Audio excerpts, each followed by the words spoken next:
first thing Jennifer noticed was the envelope. Not the name on it.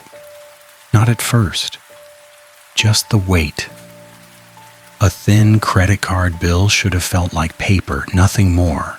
But this one landed in her hand with the wrong kind of importance.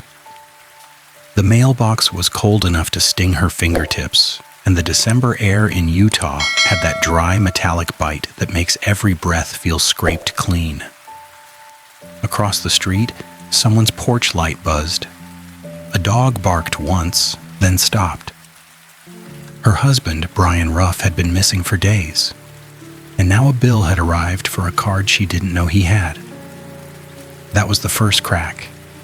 Not the guard shack, not the snow, not the missing man hunt. Just a white envelope addressed to a husband who was gone, carrying proof that part of his life had been moving without her. Jennifer stood there longer than she needed to. Bills came to houses every day. People opened them, sighed, set them on kitchen counters, promised themselves they would deal with them Friday. Nothing about a credit card statement should feel dangerous.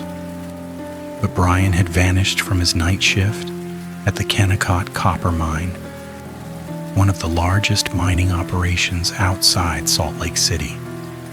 And the people looking for him still had no body, no suspect, and no clean explanation. The envelope gave them something else, a second life.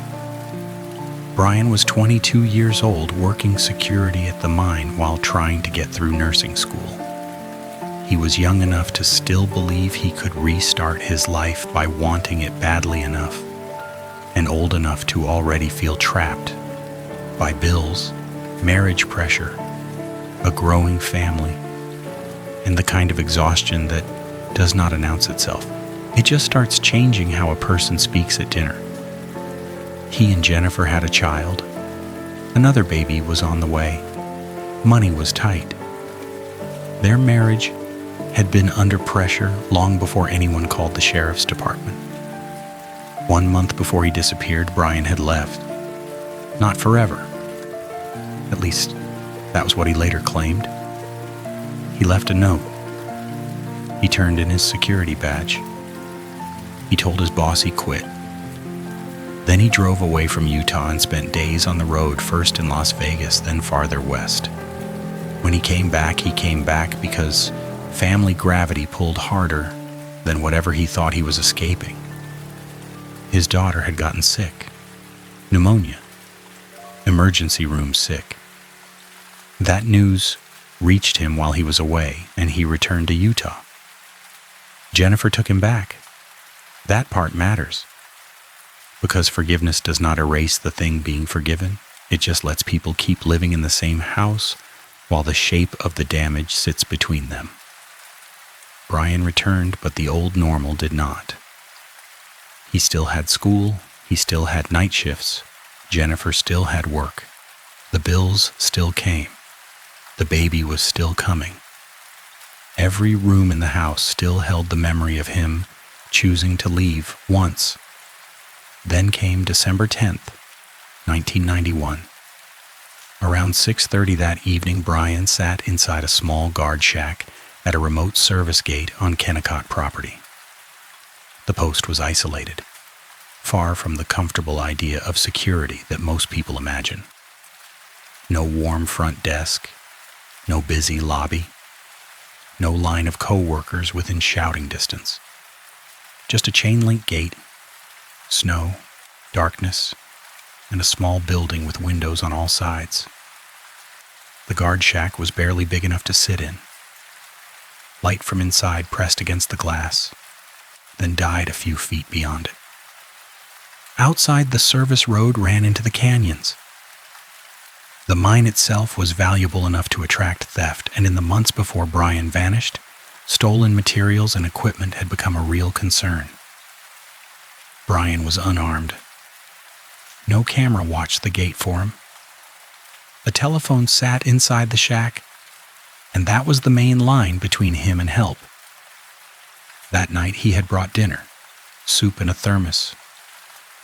He had books with him too, because finals were coming and the hours at that gate could stretch into a kind of punishment.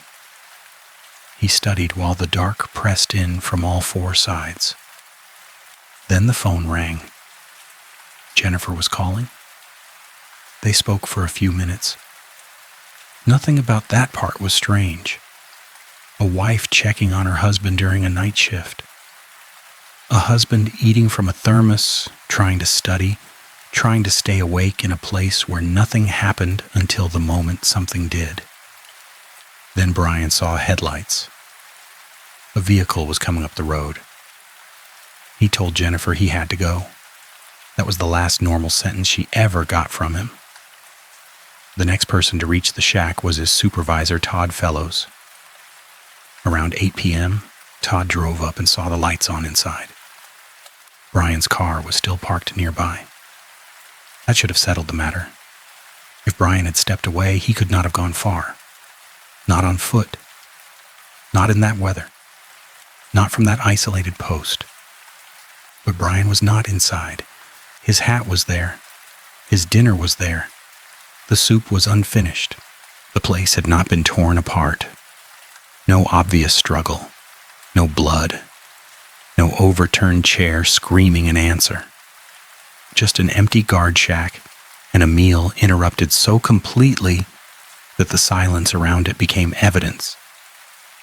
Todd called the Salt Lake County Sheriff's Department. Detective Manny Lassig responded. The road into the mine looked different at night. Daylight can make industrial places feel explainable. Fences, rock, machinery, dirt roads, signs, work trucks. Darkness turns the same place into separate islands of light.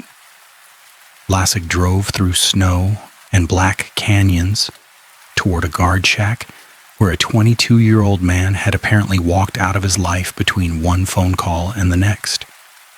Snow had been falling. Any tracks near the shack were compromised or gone. Inside, Lassig found the same things Todd had found. The hat, the thermos, the abandoned post, the absence. Then the phone rang. He picked it up. A woman asked for Brian. She said she was Jennifer Ruff. Lassig explained who he was, where he was, and why he was answering her husband's work phone. The woman sounded shocked. She told him she had spoken with Brian earlier and that he had hung up because a car was approaching. That was useful. Not enough, but useful. Lassig ended the call. Then the phone rang again. A second woman asked for Brian. She also said she was Jennifer Ruff. The first impossibility in the case was not the missing guard. It was the second wife on the same phone. Two women, same name, same husband, same shack. Minutes apart. Only one could be Jennifer, so the other one had a reason to lie. A few days later, Lassig sat across from the real Jennifer in the Ruff home. The investigation was still thin. At first, everyone could still hold on to the gentler explanation. Brian had left before. Brian had run away before. Brian had felt trapped before. Maybe he had done it again. Jennifer understood why the detective might think that. So she separated the two disappearances for him. The first time, Brian left a note. He told his boss. He quit in a way that made a mess, but at least it made a trail. This time he vanished during a shift without taking his car, without finishing his food, without telling anyone, and without warning his wife. That difference mattered. Then Lassig asked the question that had been waiting behind the second phone call. Was there another woman? Jennifer did not pretend the question shocked her. Suspicion had already been living in the house. She knew about the tension. She knew about the week away. She knew Brian had come back from that trip carrying more than regret. Then she showed Lassig the credit card bill. The charges told a story Brian had not told. Hotels, meals, travel expenses, Las Vegas, San Francisco. Amounts that did not look like one lonely man trying to think things through in cheap rooms and drive-thrus. The bill did not say affair. Bills do not use words like that. They use dates. They use locations. They use totals. That was worse. Jennifer also had the phone records from the house. Numbers she did not recognize. Calls that now looked less random than they had a week earlier. Lassig compared what he had learned from the guard shack calls to what Jennifer had in front of her. One number stood out. It belonged to Christy Bradley. Christy was married to Dale Bradley, another security guard at the Kennecott mine. Dale and Brian knew each other. They were friends. That is the kind of detail that changes temperature inside a case. A stranger is one kind of threat. A thief at a mine gate is one kind of fear. But a friend with a wife, a marriage, a shared workplace, and a motive sitting quietly in the background is something else. Lassig went to Christy Bradley's home. Her husband was not there at first, and that gave the detective a chance to speak with her alone. He did not waste much time moving gently around the truth. He laid out what he had, the calls, the bill, the timing, the connection to Brian. Christy denied until denial stopped helping. Then she admitted the affair. She and Brian had been seeing each other. They had gone away together during Brian's unexplained week out of town. They had returned to their spouses, but the relationship had not ended cleanly. On the night Brian disappeared, Christy said she called the guard shack because she wanted to talk to him. When a man she did not recognize answered, panic made the decision for her. She lied. She said she was Jennifer. That lie made her look suspicious, and she knew it. But her explanation had an ugly kind of logic. She was protecting the secret, not confessing to the crime. Still, Christy could not be cleared just because she cried in the right places. Neither could Dale. The next day, Lassig interviewed Dale Bradley. Dale learned, or appeared to learn, that his wife had been having an affair with Brian. According to the account Lassig had, Dale reacted with shock and pain. His friend, his co-worker, his wife, all at once. That reaction did not remove him from suspicion. It sharpened it. When Lassig asked where Dale had been on the night of December 10th, Dale gave an answer that would protect him for years. His car had gotten stuck in the snow. He had been near the University of Utah area in Salt Lake City, roughly an hour away from the mine. A friend had come out to help free the vehicle. Dale gave the name of that friend. He agreed to a polygraph. He allowed his car to be searched. The friend confirmed the rescue. The polygraph did not trap him. The search did not give investigators what they needed. And just like that, a man with one of the clearest possible motives moved away from the center of the case. Not because the story was impossible, because the alibi sounded ordinary. Car stuck in snow. Friend comes to help. Bad night. Simple problem. The most dangerous lies are often built with true parts. Weeks passed, then months. Investigators looked at the mine. They looked at thefts from Kennecott. They looked at employees who might have had reason to silence a guard who'd reported suspicious activity. They considered whether Brian had interrupted a theft at the gate that night. That theory made sense because of where he worked and what had been happening around him. The mine was a place full of hiding spots. Rock piles, gravel, machinery, remote roads, industrial areas where a body could vanish into scale itself. One supervisor even gave investigators specific theories about how a body might disappear on mine property, swallowed by process, weight, and machinery until no person remained. That kind of specificity can sound helpful. It can also sound rehearsed.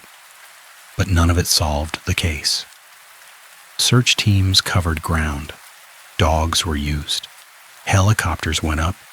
Leads came in and collapsed. Every suspect developed the same problem: a missing piece, a motive without evidence, suspicion without a body, a theory without a physical bridge. Jennifer waited. Her children kept growing. The house kept receiving mail. And Brian Ruff remained gone. On July 10, 1993, about a year and a half after the guard shack went empty, campers found human remains in a shallow grave at 5 Mile Pass in Utah County. Not at the mine, not in the machinery, not under a pile of ore, 50 miles away. The body wore a security uniform. A wallet in the clothing carried Brian Ruff's name. Dental records would later confirm what the scene already told them. The missing guard had not run away. He had not abandoned his family a second time. He'd been taken from his post and killed. Near the grave, investigators found shotgun shells. A black work boot was recovered nearby. That boot mattered. Not enough at first. At first, the case finally had the thing it had lacked: Brian. The discovery answered the cruelest question for his family, but it did not give them the person responsible. In some ways, it made the mystery heavier. The mine theft theory now looked weaker. If someone had killed Brian because of something at Kennecott, why drive him so far away? Why bury him out at 5 Mile Pass? Why leave behind evidence in a place tied not to the mine, but to the story Dale had already given them? The answer had been sitting inside the alibi. Dale said his car got stuck in the snow about an hour away. A friend confirmed helping him. That confirmation had protected him because everyone treated the location as somewhere separate from the crime. But what if it was not separate? What if the stuck car was not proof Dale was away from the murder? What if it was proof he had just finished it? Looking back, it was right there the whole time. The friend who helped Dale may not have known what had happened nearby. That is what makes the alibi so disturbing. It did not require the friend to lie.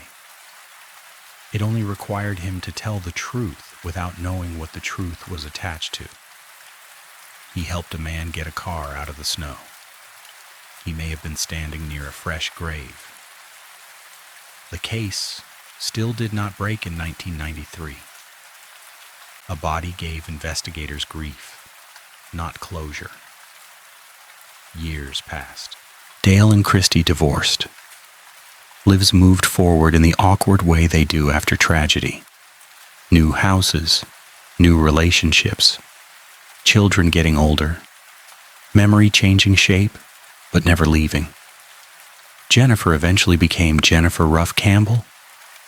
She and her daughters had to live with a case that had a body, a motive, and no conviction.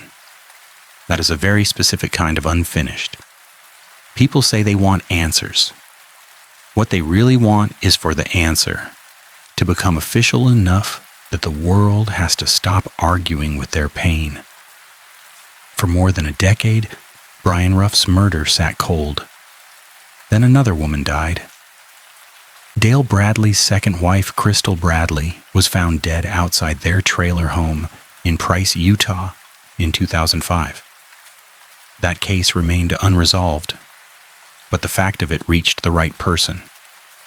A detective looking at Crystal's death noticed Dale's name had now surfaced near 2 violent deaths: his second wife and the old unsolved murder of Brian Ruff.